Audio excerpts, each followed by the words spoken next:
It sat near the southern edge of Willow Park, facing a small pond that shimmered under the weight of passing days. The bench was unremarkable. Wooden slats dulled by years of sun and rain, iron legs chipped with paint. But it had one thing most places didn't: silence.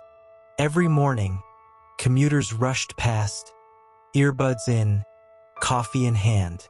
Every evening, dog walkers and joggers swept by like time on fast forward. But the bench remained, untouched by the hurry of the world. It was a witness, not a participant, a silent observer to countless lives in motion. On a chilly Tuesday morning in late October, Ava discovered it. She had dropped her son off at daycare 20 minutes early. Her head buzzed with the noise of motherhood, diapers, bills, missed work deadlines, an endless scroll of expectations. She wasn't sure why she turned into the park. Maybe it was the red leaves swirling gently through the air. Maybe she just needed 5 minutes. She sat. Her back ached from hours of carrying her toddler. Her hands trembled slightly from too much caffeine and too little sleep. The pond ahead rippled with the occasional breeze. A duck dipped beneath the surface and emerged with a small splash. It was the first time she had sat alone in weeks. She didn't cry, not quite, but her breathing changed deeper, slower, as if the bench somehow gave her permission to stop pretending she was holding it all together. A jogger ran by. A pair of teenagers laughed as they biked past. No one noticed her. No one disturbed her. For 10 minutes, the world didn't ask anything of her. And that was everything. She stood, wiped her palms on her jeans, and walked back out through the gate. She returned the next day, and the next. After a week, she brought a travel mug filled with tea. The week after that, a paperback novel. She rarely read it. The point wasn't the story, but the stillness. It became her refuge, her sanctuary, her reset button. She never told anyone about the bench. Not her husband, not her friends. Felt sacred, in a quiet way. A place that was hers, even if she didn't own it. Ava never claimed the bench, but it began to feel like home. And she began to notice she wasn't the only one who felt that way. There was the retired history teacher, Mr. Jameson. He came every Wednesday at 4:30 p.m., always wearing his tweed cap and sipping weak coffee from a thermos. He carried a newspaper tucked under his arm but rarely opened it. He'd sit, glance at the ducks, close his eyes for a moment. One afternoon, Ava sat beside him. Neither said a word for several minutes. Then he gestured to the pond and said, "Funny how the ducks don't seem to worry." She smiled. "I was just thinking that." They talked for 5 minutes. Nothing important. Then he stood and nodded. "Same time next week?" He never said it again, but he always returned. Then came Eli, 19, who had recently dropped out of college. He hadn't told his parents. The weight of expectation, failure, confusion, it showed in his slouched posture.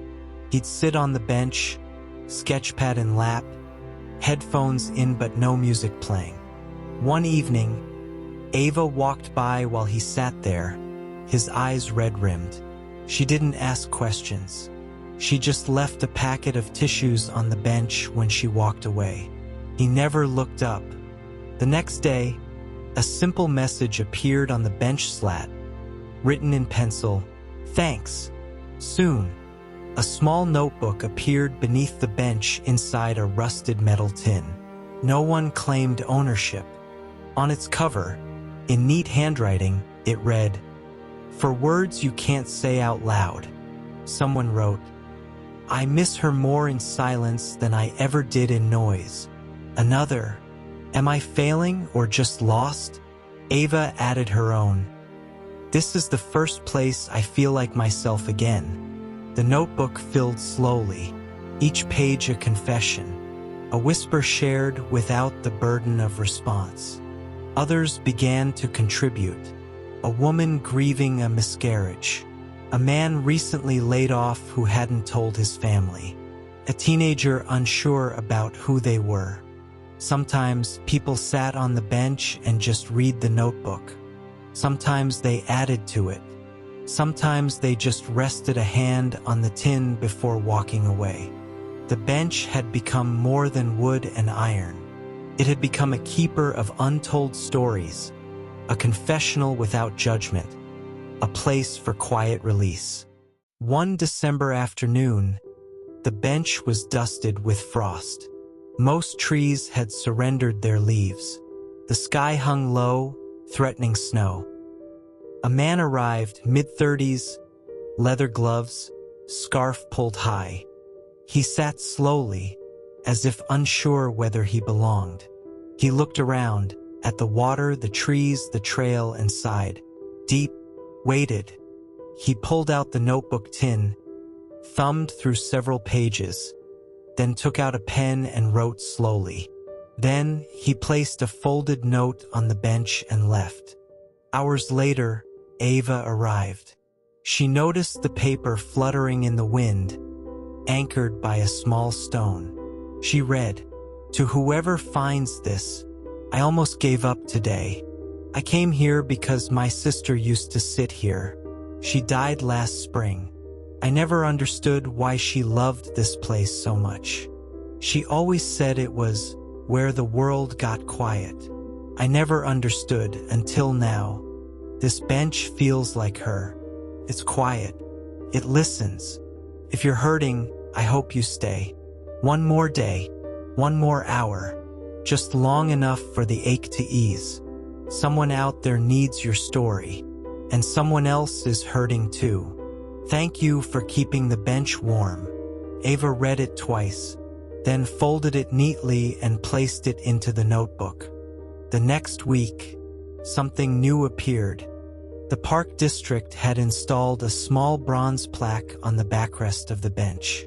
It read, "For the moments we needed a minute." Ava stood and stared at it, her breath visible in the winter air. Behind her, another woman approached, looking hesitant. Ava stepped aside, smiled gently, and walked away. The woman sat down, pulled her coat tighter, looked out at the water. In that evening, the notebook gained another page that says, "I didn't know I needed this until today. Thank you." And so the bench remains. Seasons change, leaves fall, snow dusts the slats, and new stories are left behind. The tin gets replaced every few months, painted in calming colors, soft blue, pale green. The notebooks rotate out when full. A local librarian volunteers to archive them. People still come around. Some stay for minutes, others for hours. Some speak, most don't. Some write just one word. Others fill pages. The world outside continues to spin, chaotic, fast, unrelenting. But on that bench, just for a moment, time pauses, long enough to remember that silence can be a kindness, and that even in the quietest corners, we are not alone.